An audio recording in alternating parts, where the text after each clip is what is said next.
बेटा thank you so much, शुक्रिया। कैसा शुक्रिया दिल साहब, आप दोबारा अपने ही घर वापस आए। और हाँ, ये सब राहा की वजह से मुमकिन हुआ।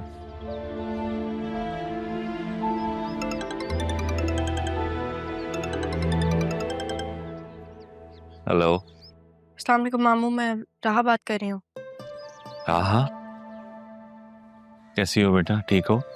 मैं ठीक हूँ, आप कैसे हैं? कहाँ हैं आप? हम बस अभी सैफ हाउस के अंदर आए हैं। चलो ये अच्छा है, आप अपने घर वापस आ गए। मामू आपसे एक रिक्वेस्ट थी। हाँ कहो बेटा। मामू अगर आपकी इजाज़त हो तो मैं सैफ हाउस में एक इवेंट होल्ड करना चाहती हूँ, कर सकती हूँ? बेटा ये घर जितना मेरा है उतना ही आप ही का है, उतना ही तुम्हारा भी है। वापस आ जाओ। मैं बहुत जल्द वापस आऊंगी ज़रियून के साथ। राहा बेटा, तुम वाकई ज़रियून से निकाह कर रही है? आप मेरे गवाह बनेंगे ना मामू? मैं दूंगा गवाही। तुम्हारे और ज़रियून के निकाह में मैं गवाह बनूंगा। ठीक है? ओके बेटा, खुदा हाफिज। देखा, इतनी बेशर्म है ये। इस लड़की को तो शर्म आती ही नहीं है। अब वो तुम्हें गवाह बनाना चाहती है और तुमने भी आगे से हामी भर ली।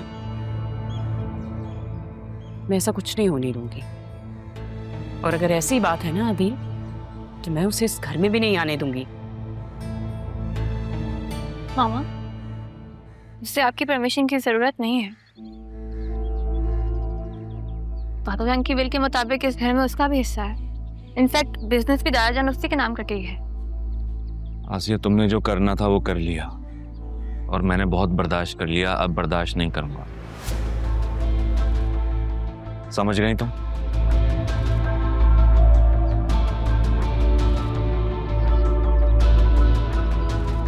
अमान, बहुत शुक्रिया आपका, फिर जो कुछ भी हमारे लिए किया। आप अंदर आइए, चाय पी के जाइए। नहीं, इट्स ओके, मैं चलता हूँ, मुझे एक काम है। दिल साहब। ठीक है बेटा।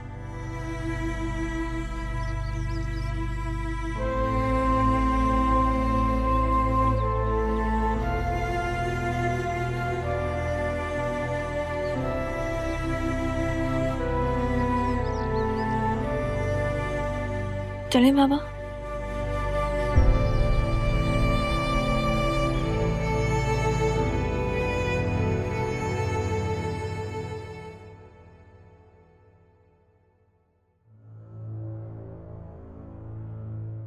बेटा मैं तुमसे कुछ कहना चाहता था, लेकिन समझ नहीं आता कैसे कहूं।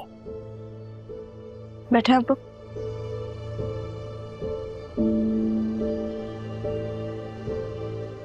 क्या हुआ? खैरियत? तुम्हारा ये ज़रियून से शादी करने का फैसला गलत फैसला है राहा। अरबान ने आपको बताया होगा। अब तो फैसला हो गया ना, अब चाहे कोई भी कुछ भी कहे।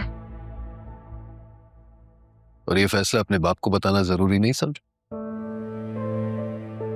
मैं जानता हूं बेटा, तुम्हारी जिंदगी में मेरी कोई खास अहमियत नहीं है, लेकिन इतना जरूर कहूंगा कि ज़रियून तुम्हारे काबिल नहीं है। सैफ साहब के बिजनेस को तो नुकसान पहुंचा है, लेकिन बेटा वो तुम्हें सिर्फ, मेरा मतलब है वो तुम्हें एक आसान टारगेट समझता है। अब मैं यही तो चाहती हूँ कि वो मुझे एक आसान टारगेट समझे। मगर बेटा वो अच्छा लड़का नहीं है। मुझे पता है वो आपको नहीं पसंद, मैं जानती हूँ, लेकिन अब तो फैसला हो गया ना। चलो मैं चलती हूँ। और आज तो ऑफ था। हाँ, वो मुझे एक काम है। तो चलो मैं छोड़ देता हूँ। नहीं, वो मैंने कैब करवा लिया, मैं चली जाऊंगी।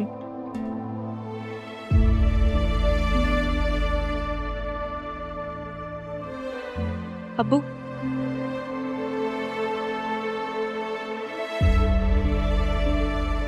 आपने मेरा तब साथ दिया था जब मेरे सारे अपनों ने मुझ पर सवाल उठाया। अगर आपने उस वक्त मेरा साथ दिया था तो आप अभी भी मुझे सपोर्ट कर सकते हैं ना, कि बेटी हूं मैं, कुछ ऐसा नहीं करूंगी जिसकी वजह से आपको परेशानी है। भरोसा है ना आपको अपनी बेटी पे? मैं आती हूँ।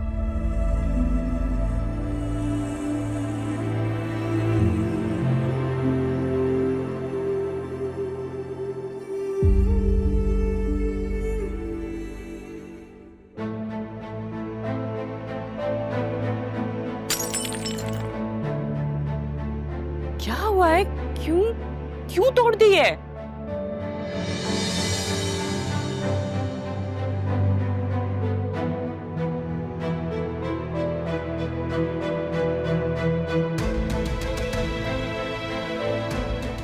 देखो बेटा, खुद को हल्कान मत करो।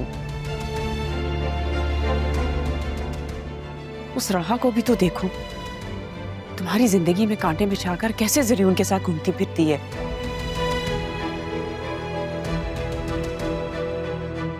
तुम भी निकलो इस सारे सदमे से बाहर, अरमान से मिलो जुलो, एंजॉय करो अपनी जिंदगी। काश मुझे सच पता ही ना होता, काश मुझे सबका पता ही ना होता, काश मुझे हमें ना हो। अरे तो अच्छा है ना, मालूम हो गया, देर तो नहीं हुई कम से कम। अच्छा है ना मामा, कम से कम इस तरह मैं खुद को अकेला रहने का आदी तो बना लूंगी। अल्लाह ना करे, खबरदार जो ऐसी तुमने उल्टी सीधी बात की तो। तुम क्यों अकेली होंगी, तुम्हारी माँ है ना साथ।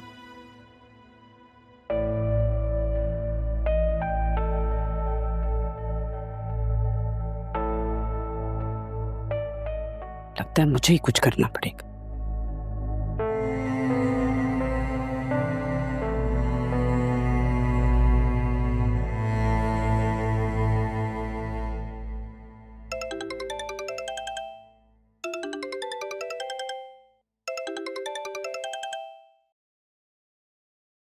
अस्सलाम वालेकुम। पहुंच गए आप लोग खैरियत से? जी जी, सब खैरियत है, खैरियत से पहुंच गए। वो ज़ैनब भी खालदा को सारा भेज देती हैं, घर बनता तो थोड़ा सफाई हो जाती घर की। हाँ हाँ जरूर, क्यों नहीं। और ये तो अच्छा हो जाएगा ना, खालदा को तो सारे घर के कामों का पता भी है, वो अच्छे से काम कर देगी। अच्छा आप मुझे बताएं, अदील भाई तो ठीक है ना? जी जी, अदील तो बिल्कुल ठीक है, बल्कि बहुत खुश थे। बस मेरी बतूल घर आके ना बहुत परेशान है, रो रही थी बहुत, अभी भी बहुत रो रही है। ज़ैनब भी मैं सोच रही थी अगर ये मुमकिन हो तो हम अरमान और बतूल की शादी जल्द से जल्द कर दें। क्या ये मुमकिन है? जी ये तो आपने मेरे दिल की बात कर दी।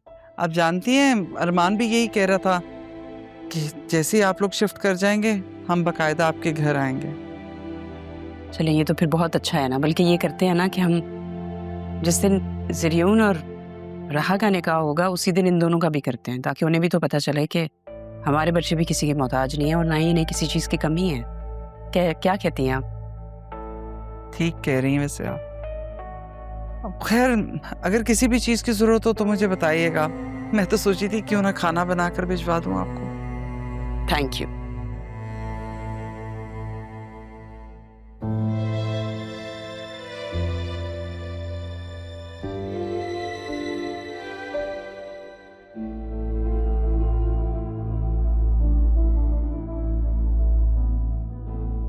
बिजनेस के मामलात बहुत खराब हो गए मामी की वजह से, बहुत मुश्किल से संभाला मैंने। पुराने लोगों को फायर किया, नए इन्वेस्टर्स को भी हायर किया, कॉस्ट भी बहुत ज्यादा कट डाउन की। मुझे हमेशा से तुम पे यकीन था कि तुम सब कुछ कर लो। दादा जान ने तभी तुम पे जिम्मेदारी सौंपी।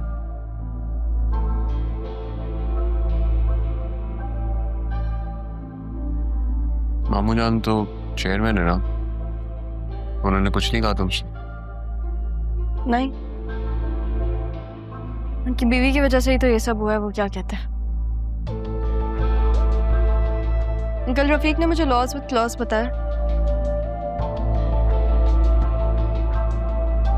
ये पूरा बिजनेस मेरा है। इतना जल्दी तुमने ये सब कुछ कर लिया। I am really proud of you.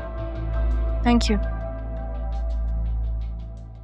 तो मेरे पुराने ऑफिस आए थे ना, वहाँ पे तुम मेरे बॉस से भी मिले थे, वो बहुत अच्छा। उनको पता चला कि नाना जान की कंपनी स्टेक पर है, उन्होंने हेल्प किया मेरी। खैर ये सारी बातें छोड़ो, मुझे बताना था कि हमारा निकाह सैफ हाउस में ही होगा। वो तो गिर भी पड़ा हुआ, आंटी ने वो उसे। घर भी मेरा हो गया। तुमने बिल नहीं देखा? अब मामू जान का कुछ नहीं है, सब मेरा है। वाह, तो अब तुम्हें नहीं लगता अरमान कोई इशू करेगा? इसलिए तो मुझे अच्छा लगता है जरियन, हर बात को सोचते हो तुम, स्मार्ट हो तुम।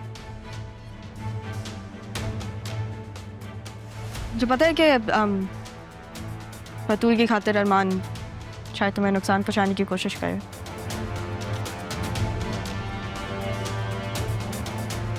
पर वो नहीं कर पाएगा क्योंकि तुम उसकी पहुंच में नहीं हो, और मैं तुम्हें कुछ होने नहीं दूंगी।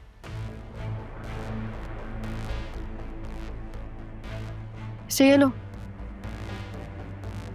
तुम्हारी जमानत के पेपर्स। जब तुम इस पे साइन करोगे तो हमारा निकाह होगा, और तब अरमान क्या, कोई भी तुम्हें कुछ भी नहीं कह पाएगा। साइन करो।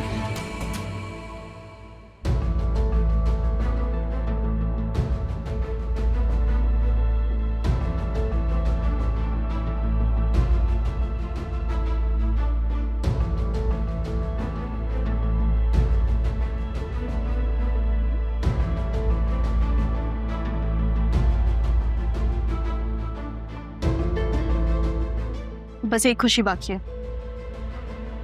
क्या खुश है? जब तुम सबके सामने बतूल को छोड़ोगे।